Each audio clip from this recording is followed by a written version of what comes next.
Hi, my name's Dave. I'm an intractable pain patient, and this is part 2 of my story. This covers the CDC guidelines coming out and how they severely impacted me. When they came out in 2016, management forced my doctor to start tapering down his patients to the guidelines dosage limits. This did not take into consideration, the fact that I'd been on the same dosage for 6 years without any problems. It didn't take into consideration, the complexity of my pain, my physical problems. Instead, he was forced to start cutting me down by 50%, over a short period of time. To offset this, he increased my non-narcotic pain medication.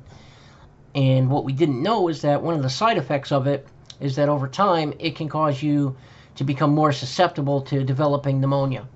And that's exactly what happened to me. Then when I went to get it checked out, because of the hysteria, and the discrimination and the bias, the physician that I saw, not my regular one, mind you, he was more worried that I was going to, try to ask for pain medication, that he misdiagnosed my symptoms. He said I had strep throat, sent me on my way with some antibiotics, and this allowed my pneumonia to go untreated for 10 days till I landed in the ER with my, liver and kidneys shutting down, going in the heart failure as I was hacking up bits of blood and my right lung collapsed. I died a couple times that night. They were able to luckily resuscitate me 3 times and get me back. They almost didn't. I ended up being in a coma for over a week. I was hospitalized for over a month. I suffered permanent damage to my right lung.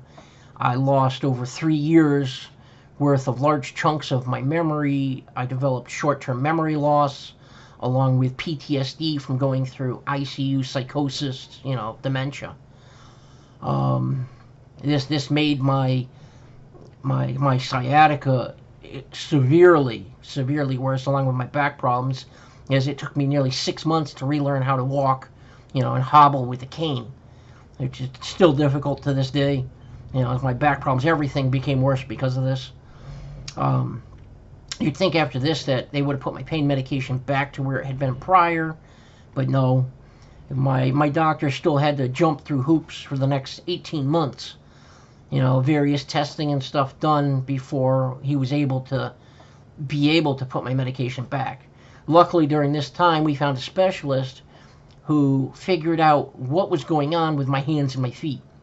Turns out I had complex regional pain syndrome, CRPS.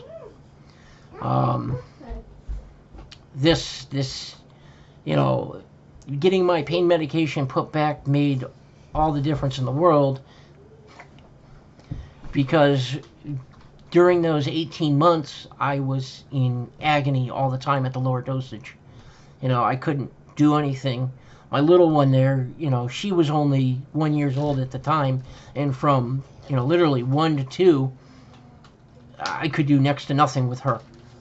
I couldn't pick her up, I couldn't play with her.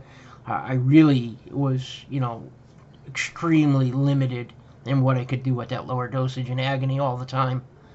Like I said, luckily, once my meds were put back to where they had been originally, that changed everything. That gave me back a measure of my quality of life. It allows me to take care of my kids, and do stuff from, around the house to a degree. I still have the blackouts and I'm still in pain all the time, but at least it's bearable and manageable with the medication. Patients need to be treated properly. They really do. The guidelines severely injured me, and I'm sure they have injured many others out there. They really have.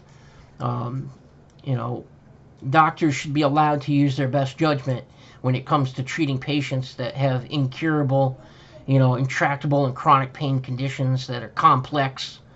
There's no one size treats all formula or treatment plan that you can apply to something like that, because everybody's different.